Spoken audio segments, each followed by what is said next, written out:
क्या आपने कभी सोचा है कि आखिर के पॉप में ऐसा क्या है कि लाखों नहीं बल्कि करोड़ों लोग इसके दीवाने हैं? क्यों एक बार कोई इंसान के पॉप सुनना शुरू करता है तो धीरे धीरे उसकी प्लेलिस्ट, उसके सोशल मीडिया अकाउंट्स और यहाँ तक कि उसकी रोजमर्रा की बातचीत में भी के पॉप शामिल हो जाता है? क्या यह सिर्फ अच्छा संगीत है या इसके पीछे कोई ऐसा फॉर्मूला है जिसे सालों तक तैयार किया गया? आज की कहानी में हम के पॉप की उस रहस्यमयी दुनिया का पर्दाफाश करेंगे जिसने दक्षिण कोरिया को दुनिया के सबसे बड़े सांस्कृतिक सुपर पावर में बदल दिया। लेकिन इस कहानी का सबसे चौंकाने वाला हिस्सा अंत में है, तो वीडियो को अंत तक जरूर देखिए। साल था 1990 का दशक। उस समय दक्षिण कोरिया दुनिया के बड़े मनोरंजन केंद्रों में शामिल नहीं था। लोग अमेरिका के पॉप स्टार्स सुनते थे, यूरोप के कलाकारों को पसंद करते थे और जापान का म्यूजिक एशिया में काफी लोकप्रिय था। लेकिन दक्षिण कोरिया के कुछ लोगों ने एक सपना देखा। उन्होंने सोचा कि अगर अमेरिका हॉलीवुड और पॉप म्यूजिक के जरिए दुनिया पर असर डाल सकता है तो दक्षिण कोरिया क्यों नहीं। यहीं से शुरू हुई एक ऐसी योजना जिसने आने वाले वर्षों में पूरी दुनिया को बदल दिया। कुछ बड़ी एंटरटेनमेंट कंपनियां बनी। उन्होंने साधारण गायकों को ढूंढना शुरू नहीं किया, बल्कि उन्होंने बच्चों और किशोरों को चुनना शुरू किया। इन बच्चों को ट्रेनी कहा जाता था। यहीं से के पॉप का सबसे बड़ा राज शुरू होता है। ये बच्चे सिर्फ गाना नहीं सीखते थे, उन्हें dance, acting, stage presence, camera facing, विदेशी भाषाएं, फिटनेस और फैन हैंडलिंग तक सिखाई जाती थीं।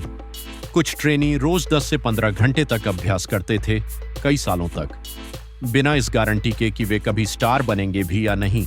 सोचिए, जब कोई कलाकार दुनिया के सामने आता है तब तक उसके पीछे कई वर्षों की तैयारी छिपी होती है।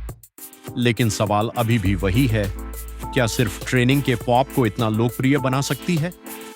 जवाब है नहीं, क्योंकि असली खेल अभी शुरू हुआ था।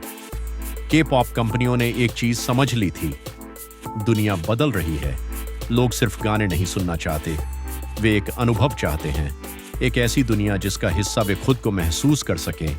इसलिए के पॉप को सिर्फ संगीत नहीं बनाया गया, उसे एक पूरी यूनिवर्स बना दिया गया। जब कोई नया के पॉप ग्रुप लॉन्च होता है तो उसके पीछे एक कहानी होती है, एक पहचान होती है, एक थीम होती है। कभी साइंस फिक्शन, कभी फैंटेसी, कभी स्कूल लाइफ, कभी रहस्य। फैंस सिर्फ गाने नहीं सुनते, वे उस कहानी का हिस्सा बन जाते हैं और यहीं से शुरू होता है लगाव। अब जरा सोचिए, आपने एक गाना सुना, आपको पसंद आया, फिर आपने उसका म्यूजिक वीडियो देखा, वीडियो में छिपे संकेत देखे, फिर आपने उस ग्रुप का इंटरव्यू देखा, फिर उनके मजेदार वीडियो देखे, फिर उनके लाइव शो, फिर सोशल मीडिया पोस्ट, और देखते ही देखते आप एक गाने से शुरू होकर एक पूरी दुनिया में प्रवेश कर चुके होते हैं। यही के पॉप की सबसे बड़ी ताकत है। ये सिर्फ संगीत नहीं बेचता, ये एक कनेक्शन बनाता है, एक रिश्ता बनाता है। फैंस को लगता है कि वे अपने पसंदीदा आइडल्स को जानते हैं, उनकी सफलता पर खुश होते हैं, उनकी परेशानियों पर दुखी होते हैं, और धीरे धीरे यह एक भावनात्मक जुड़ाव में बदल जाता है। लेकिन अभी भी सबसे बड़ा रहस्य बाकी है। आखिर के पॉप इतना एडिक्टिव क्यों लगता है? वैज्ञानिकों के अनुसार जब इंसान कोई ऐसी चीज देखता है जो उसे खुशी देती है तो उसके दिमाग में डोपामिन नाम का केमिकल रिलीज होता है। के पॉप इंडस्ट्री इस बात को बहुत अच्छी तरह समझती है। नए गाने, नई तस्वीरें, नए वीडियो, नए डांस, नए कॉन्सेप्ट, लगातार कुछ नया। फैंस को हमेशा अगली चीज का इंतजार रहता है और यही इंतजार उन्हें बार बार वापस लाता है। फिर आता है social media, YouTube, Instagram, TikTok.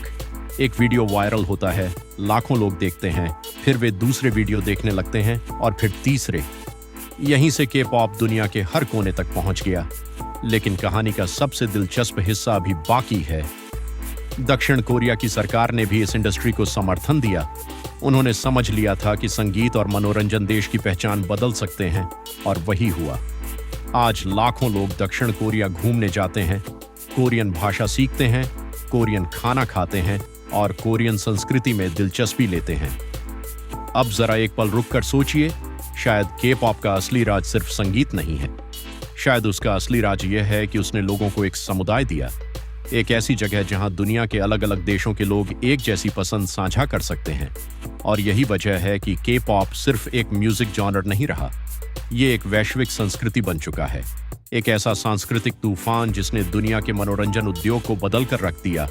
लेकिन सवाल अब आपसे है, क्या के पॉप की लोकप्रियता आने वाले 10 सालों में और बढ़ेगी या फिर कोई नया ट्रेंड इसकी जगह ले लेगा? अपनी राय कमेंट में जरूर बताइए।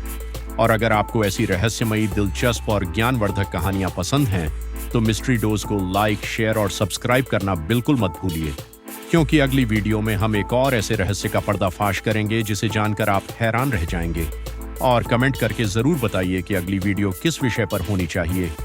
तब तक के लिए जिज्ञासु रहिए, सवाल पूछते रहिए और देखते रहिए मिस्ट्री डोज।